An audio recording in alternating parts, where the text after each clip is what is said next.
ভাই দেখো, যতই রোমান রিংস আর সিএম পাঙ্ক পল হেমনকে নিয়ে ঝামেলা করুক না কেন, আমার কোথাও না কোথাও মনে হচ্ছে মাঝখান থেকে সেথ রলিন্স পল হেমনকে উঠিয়ে নিয়ে না পালিয়ে যায়। আর আমার এটা কেন মনে হচ্ছে সেটা নিয়ে আমি একটা ডেডিকেটেড ভিডিও বানাতে পারি, তোমরা যদি চাও তো তোমরা কমেন্ট করে বলো তোমরা দেখতে চাও কি না। আর বাকি আজকের ভিডিওতে কথা হবে আজকের কে নিয়ে, আজকে রতে কি কি হলো আর রাসেলমেনিয়ার জন্য আজকের থেকে কি কি কনফার্ম হলো সেটা নিয়েও একটু কথা বলা যাবে। তো ভিডিওটা পুরোটা দেখো, স্কিপ করো না, কারণ তোমরা দেখছো Rachel entertainer. So let's start the entertainment.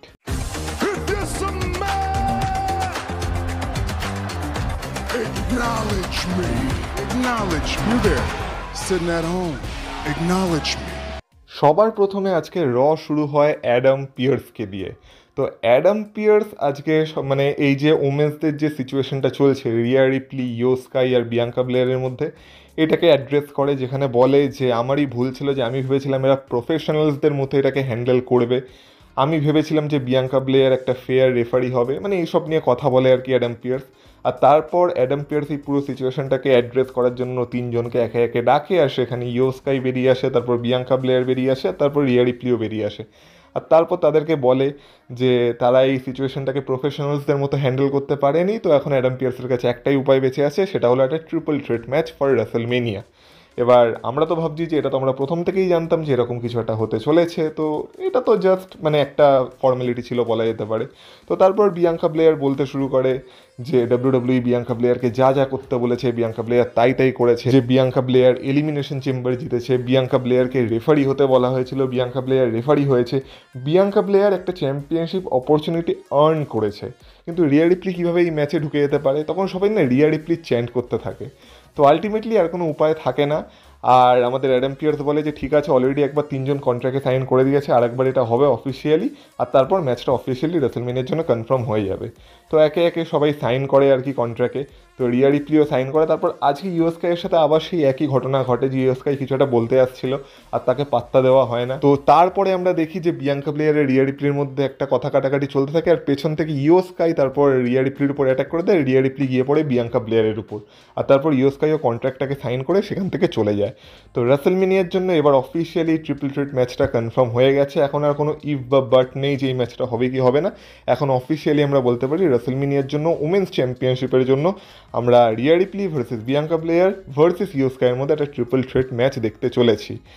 আর ম্যাচটা স্টোরি লাইনও ডাব্লিউডাব্লিউ ভালো মতোই বিল্ড করেছে, এবার দেখা যাক এই ম্যাচটা রাসেলমেনিয়া পারফর্ম কেমন করতে পারে। আর তোমরা এই ম্যাচটার জন্য কতটা এক্সাইটেড কমেন্ট বক্সে কমেন্ট করে অবশ্যই বলো। এছাড়াও উমেন্সদের ইন্টার কন্টিনেন্টাল চ্যাম্পিয়নশিপের যদি কথা বলা হয়, তাহলে সেটার জন্য আজকে লায়রা ভ্যালকাইরি আর বেলির মধ্যে একটা ম্যাচ ছিল, যেই ম্যাচটা আমি বলবো একটা ভালো ম্যাচ ছিল। আমাদের প্যাট ম্যাকাফি কমেন্ট্রি টিম থেকে সেটাকে ইনস্ট্যান্ট ক্লাসিক বলছিল, আর সত্যি ম্যাচটা একটা ভালো ম্যাচ ছিল, দেখার মতো ম্যাচ ছিল মানে রেসলিং ওয়াইজ।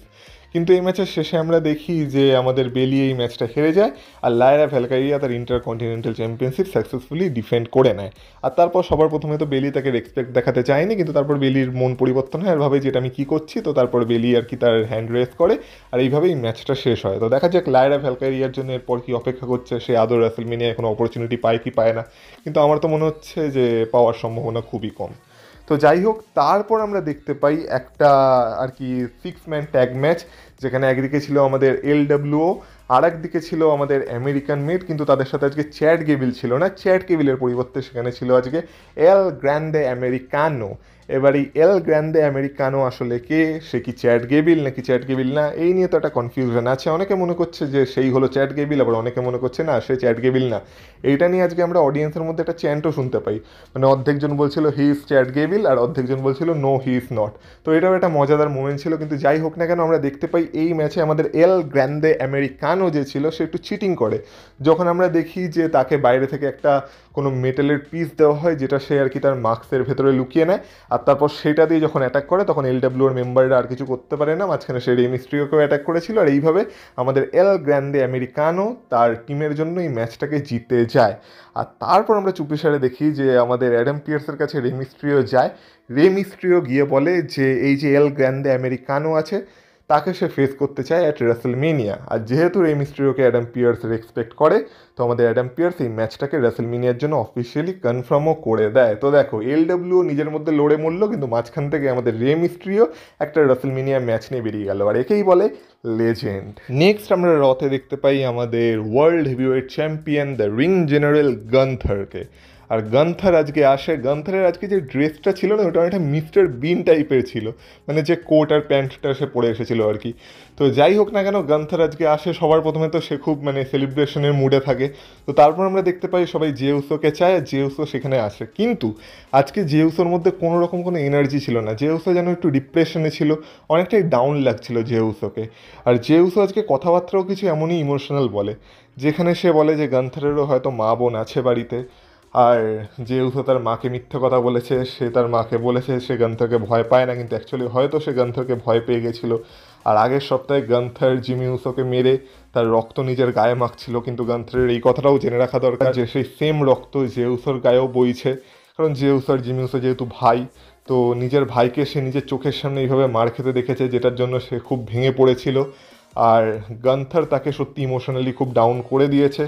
কিন্তু এত সবের পরও জেউসো একটা কথা বুঝতে পেরেছে, যেটা সে এতদিনে রিয়েলাইজ করেছে, সেটা হলো যে না, সে এতদিন যেটা ভাবছিল যে গান্থারকে সে ভয় পায় আর গান্থার এই জন্য তাকে ডমিনেট করতে পারে, কিন্তু জেউসো এখন এটা বুঝে গেছে যে সে আর গান্থারকে কোনোভাবে কোনো ভয় পায় না। আর এরপর সে গান্থারকে দেখে নিতে চলেছে অ্যাট রেসেলমেনিয়া। আর রেসেলমেনিয়ায় সে শুধু গান্থারকে হারাবে না, সে গান্থারের থেকে তার ওয়ার্ল্ড হেভিওয়েট চ্যাম্পিয়নশিপও নিয়ে নেবে। আর এইটা সে করবে তার ফ্যামিলির জন্য, এইটা সে করবে জিমি উসোর জন্য, যেটা কিনা গান্থার তার সাথে করেছে। তো এইভাবে আর কি জিমি উসোর বদলা জেউসো নিতে চায়। আর আজকে গান্থারকে সে কোনো কথাও বলতে জানেনি, প্রথমেই এসে গান্থারের মাইকটাকে ফেলে দিয়েছিল। তো এইভাবে আজকে জেউসো খুবই সিরিয়াস ছিল, আর আজকে জেউসো কিছু পয়েন্ট দিয়েছে, যার জন্য এই ম্যাচটার প্রতি আমরা বলতে পারি যে, বলা যেতে পারে জেউসো এবার একটু কনফিডেন্স দেখাচ্ছে নিজের প্রতি। তো দেখা যাক এই ম্যাচটা আলটিমেটলি কী হয়। এই ম্যাচটার মেন ইভেন্টে তো হচ্ছে না, এটা কনফার্ম হয়ে গেছে, কিন্তু এই ম্যাচটা পসিবলি এই বছরের রেসেলমেনিয়াকে শুরু হয়তো করতে পারে। তো তোমরা এই ম্যাচটার জন্য এই মুহূর্তে কতটা এক্সাইটেড অবশ্যই কমেন্ট বক্সে কমেন্ট করে বলো। এছাড়া আজকে র থেকে আরেকটা জিনিসও কনফার্ম হয়ে গেছে যে রেসেলমেনিয়ায় আমরা একটা ফেটাল 4-ওয়ে ম্যাচ দেখতে পাবো ফর ইন্টারকন্টিনেন্টাল চ্যাম্পিয়নশিপ, যেখানে আমাদের ইন্টারকন্টিনেন্টাল চ্যাম্পিয়ন ব্রন ব্রিকার তার চ্যাম্পিয়নশিপ ডিফেন্ড করবে against Finn Balor, Dominik Mysterio and Penta. এবার ফিন ব্যালার তো সবার প্রথমে এটা জেনে খুব অবাক হয়ে গেছিলো যে আমাদের ডমিনিক কীভাবে চ্যাম্পিয়নশিপের জন্য অপরচুনিটি পাচ্ছে, কিন্তু তারপর ফিন ব্যালার একটু তার সাথে ফ্রেন্ডলি ব্যবহার করার ভান করছে এখন। কিন্তু যাই হোক না কেন, আজকে আমাদের পেন্টা আর ডমিনিকের মধ্যেও একটা ম্যাচ ছিল, যেই ম্যাচটা নিয়ে বেশি কিছু বলার নেই, কারণ আমাদের পেন্টা এই ম্যাচে ডমিনিক মিস্টেরিওকে হারিয়ে দিয়েছে। কিন্তু ডমিনিককে হারানোর পরেও পেন্টার উপর অ্যাটাক কন্টিনিউ ছিল, যেখানে কাইন্ড অফ তাকে বাঁচাতে আসে বা নিজের বদলা নেওয়ার জন্য সেখানে বেরিয়ে আসে ব্রন ব্রিকার।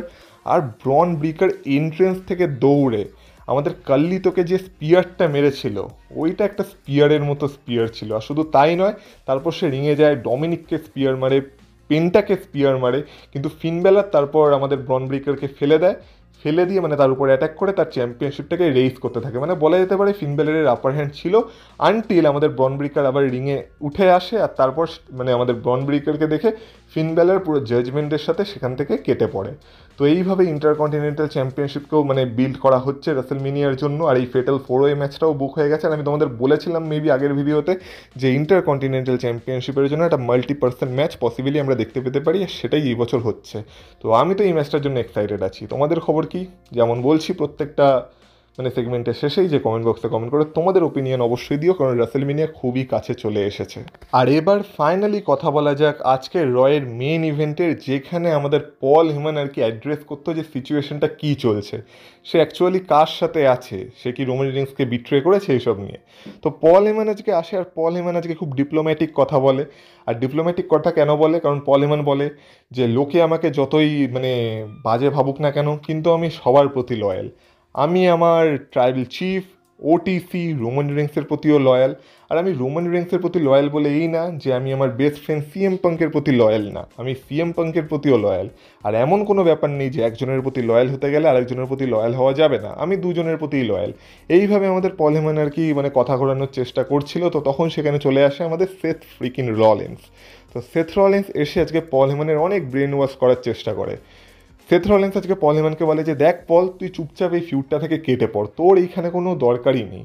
আর তুই এই যে সিএম পাঙ্ক আর রোমান রেন্সের মাঝখানে ঢুকে আছিস না, আসলে এরা দুজনই তোকে ব্যবহার করছে। এদের দুজনের কারোরই তোর প্রয়োজন নেই, এরা শুধু তোকে ওদের নিজেদের প্রয়োজনে ব্যবহার করছে।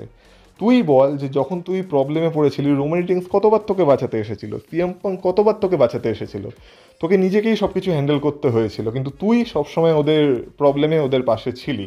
তো তুই এইসব কিছু করিস না, তুই চুপচাপ এখান থেকে কেটে পড়, তোর কারো সাইডে থাকার কোনো দরকার নেই।